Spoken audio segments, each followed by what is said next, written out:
মা হয়তো বা সারা জীবন তোমার কাছে থাকবো না বাবা, অন্যান্য মায়ের মতো আমি তোমার জন্য অনেক কষ্ট করেছি। ঢালিউডের সুপারস্টার শাকিব খানকে নিয়ে আবারও সোশ্যাল মিডিয়ায় শুরু হয়েছে নতুন আলোচনা।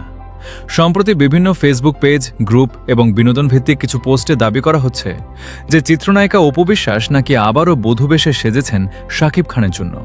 শুধু তাই নয়, আরও দাবি করা হচ্ছে যে শাকিব খান নাকি অপু বিশ্বাসের বাসায় গিয়েছেন এবং তাদের কিছু ঘনিষ্ঠ মুহূর্তের ছবি সামাজিক যোগাযোগ মাধ্যমে ছড়িয়ে পড়েছে। এসব ছবি এবং পোস্ট ছড়িয়ে পড়ার পর নেটিজেনদের মধ্যে শুরু হয়েছে ব্যাপক আলোচনা। কেউ কেউ মন্তব্য করছেন, তাহলে কি আবারও পুরনো সম্পর্ক নতুন করে জেগে উঠছে? দীর্ঘদিনের দূরত্ব, মান অভিমান এবং নানা ঘটনার পর কি আবারও কাছাকাছি আসছেন এই দুই তারকা? এমন প্রশ্নে সরগরম হয়ে উঠেছে সোশ্যাল মিডিয়ার বিভিন্ন প্ল্যাটফর্ম। এদিকে একই সঙ্গে আরও একটি দাবি ভাইরাল হয়েছে। বিভিন্ন পোস্টে বলা হচ্ছে, শাকিব খান ও অপু বিশ্বাসকে ঘিরে এসব খবর প্রকাশ্যে আসার পর চিত্রনায়িকা শবনম বুবলি নাকি লাইভে এসে কান্নায় ভেঙে পড়েছেন।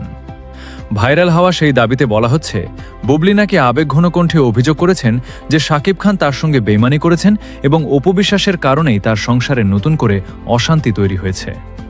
তবে এই দাবিগুলোর পক্ষে এখন পর্যন্ত কোনো নির্ভরযোগ্য প্রমাণ বা সংশ্লিষ্ট তারকাদের আনুষ্ঠানিক বক্তব্য পাওয়া যায়নি। বরং সামাজিক যোগাযোগ মাধ্যমে ছড়িয়ে পড়া বিভিন্ন পোস্ট, ছবি এবং মন্তব্যের ওপর ভিত্তি করেই এসব আলোচনা তৈরি হয়েছে। অনেক সময় তারকাদের পুরনো ছবি, পুরনো ভিডিও কিংবা সম্পাদিত কন্টেন্ট ব্যবহার করে নতুন নতুন গল্প তৈরি করা হয়, যা মুহূর্তের মধ্যেই ভাইরাল হয়ে যায়। শাকিব খান, অপু বিশ্বাস এবং বুবলি, এই তিন তারকাকে ঘিরে এর আগেও বহুবার নানা ধরনের গুঞ্জন, আলোচনা এবং জল্পনা কল্পনা ছড়িয়েছে।